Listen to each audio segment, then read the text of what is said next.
یا ایہا الذین آمنو، اے ایمانی اور گیانی بندو، اے میرے وہ بندو جو میرے سچے نام پر، سچے گیان پر ایمان لا چکے ہو، جو میرا نام سمرن کرتے ہو، جو میرے سمرن کا حق ادا کرتے ہو، میرے نماز سمرن سے جٹے ہوئے ہو، اذا تناجیتم، اگر تم گیانی بندوں کے ساتھ بیٹھ کر کبھی بات چیت کرو، فلا تتناجوا بالاثم، تو دیکھو کبھی گناہ کی بات مت کیا کرو، ایک دوسرے کی غیبت مت کیا کرو، ایک دوسرے کی نندا نفرت مت کیا کرو، گیانی ہو کہ اگیانی ہو، اگیانی لوگوں تک تو گیان پہنچانا، ان کی بھی نفرت مت کرو، ان سے بھی نندا مت کرو، ان سے بھی دل میں نفرت مت لاؤ، کیسے ان تک گیان پہنچانا یہ سوچو۔ ومعصیت الرسول، اور جو رسول پیغمبر وقت کے مرشد تمہیں سچے مالک کا گیان دینے کے لیے آئے ہیں تو ان کے خلاف باتیں مت کرو، وہ تو تمہیں گیان کے راستے پر ڈال کر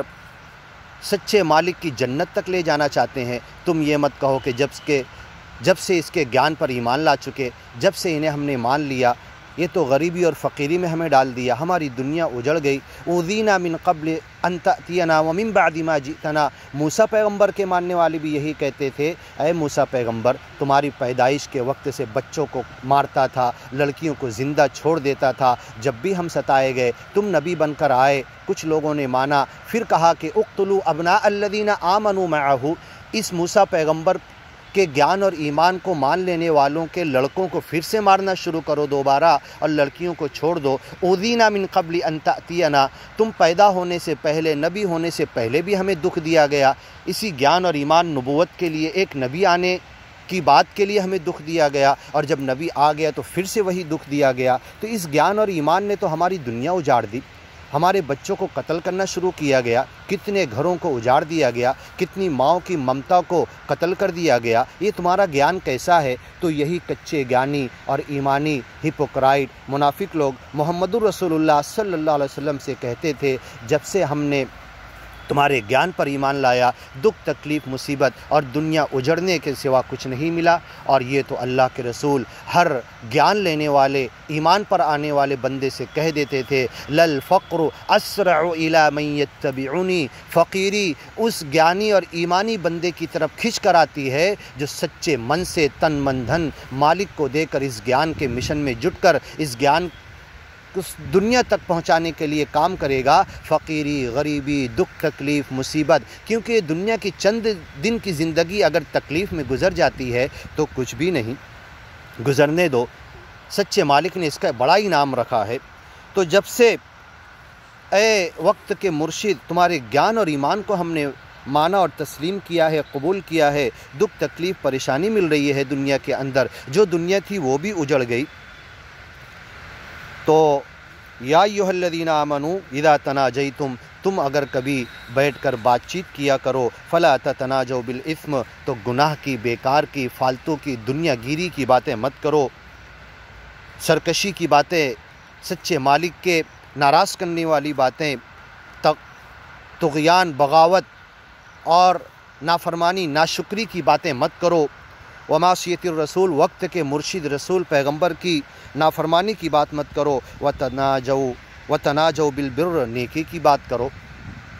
لقاء الناس لیس یفید شیئا، لوگوں سے ملنا کوئی کام نہیں دیتا۔ سوى الہذین من قیل وقال، اتنی باتیں ہوتی ہے کہ کس نے کہا، کیا کہا، اور وقت ضائع کر کے اڑ جاتے ہیں، نفرت، نندا، غیبت ہو جاتی ہے۔ فقلل من کلام الناس الا، لوگوں سے باتیں کرنا کم کر دو، الا لأخذ العلم او اصلاح حال، اگر تمہیں لوگوں سے ملنا ہی ہے، بات چیت کرنا ہی ہے، لوگوں کے ساتھ بیٹھنا ہی ہے، تو تم اتنا کرو کہ حالات کو سازگار کرنے کے لیے، لوگوں کی اصلاح کے لیے، لوگوں کے فائدے کے لیے، الا اصلاح حال، لوگوں کے حالات صحیح کرنے کے لیے، یا گیان اور ایمان لوگوں تک پہنچانے کے لیے۔ فقلل من کلام الناس الا لاصلاح حال، یا اپنے حالات کو صحیح کرنے کے لیے، گیان اور ایمان کی باتیں پہنچانے کے لیے۔ اور یہی بات اللہ نے قرآن میں بھی کہی کہ لا خیر فی کثیر من نجواہم، لوگوں سے زیادہ ملنا جلنا کوئی کام کا نہیں، بیٹھنا، دنیاوی باتیں کرنا، دنیا کے لیے لا خیر فی کثیر من نجواہم، بیٹھ کے سرگوشیاں کرنا، دنیا کی باتیں کرنا، پلاننگ کرنا، دنیا میں آگے بڑھنے کے لیے سوچنا اور ایک دوسرے کے ساتھ طے کر کے پلاننگ کر کے مشورہ کر کے وہی سوچتے رہنا اور گیان اور ایمان کے لیے کچھ نہیں کرنا، لا خیر، اس میں کوئی خیر نہیں، بھلائی نہیں۔ لا خیر فی کثیر من نجواہم الا من امر بصدقہ، ہاں اگر تم ایک سچائی کے لیے، صدقے کے لیے، لوگوں کی سیوا کے لیے، لوگوں کی خدمت کے لیے، خدمت خلق کے لیے، لا خیر فی کثیر من نجواہم الا من امر بصدقہ، اگر لوگوں کی سیوا اور صدقہ اور خیرات، انسانیت کو دکھ سے نجات دینے کے لیے، ان کی سیوا کر کے ان کو گیان اور ایمان کی طرف لانے کے لیے تم کام کر رہے ہو تو کر سکتے ہو، اس میں خیر ہے۔ لا خیر فی کثیر من نجواہم الا من امر بصدقہ او معروف، یا بھلی بات، اچھی بات، گیان اور ایمان کی طرف لانے کے لیے تم نے کوشش کی، محنت کی، اگر اس کے لیے کر رہے ہو تو وہ بہتر ہے۔ لا خیر فی کثیر من نجواہم الا من امر بصدقہ او معروف او اصلاح بین الناس، یا لوگوں کی اصلاح کرنا چاہتے ہو، ان کی صلح کرنا چاہتے ہو، میاں بیوی میں جھگڑا ہوا ان کی صلح کرنا چاہتے ہو، خاندان میں ہوا انہیں ملانا چاہتے ہو، گلی محلے میں ہوا ان کے دل کی نفرت، ان کے بھید بھاؤ، ذات پات،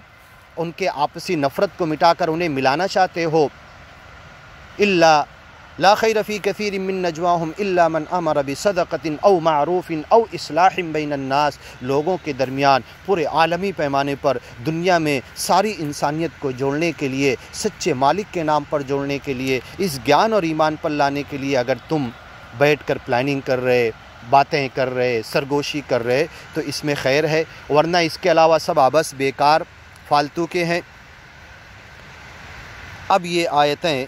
لا خیر فی کثیر من نجواہم الا من امر بصدقۃ او معروف او اصلاح بین الناس، جب قرآن میں اس کی جگہ پر آئے گی تو اس کی مزید ہم تفسیر سنیں گے۔ تو اے ایمان والو، اذا تناجیتم، جب تم آپس میں بیٹھو تو باتیں کرو، فلا تتناجوا بالاثم، گناہ کی باتیں مت کرو، والعدوان، سرکشی کی، نافرمانی کی، گیان اور ایمان سے آگے دنیا داری کی باتیں مت کرو، ومعصیت الرسول، وقت کے رسول مرشد کے خلاف باتیں مت کرو، وتناجوا بالبر، نیکی کی، احسان کی، لوگوں کے فائدے کی باتیں کرو،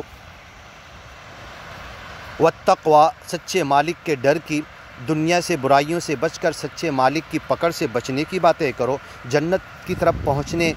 جنت کی طرف سبقت، ساریعوا وسابقوا، سبقت کرو، ایک دوسرے سے آگے بڑھو جنت کے کاموں میں، الذی الیہ تحشرون، اس اللہ سے ڈر کر آپس میں تم باتیں کرو جس کی طرف تم جمع کیے جاؤ گے، جو ایک دن تمہیں جمع کر دے گا۔ انما النجوى من الشیطان، آگے سنیے۔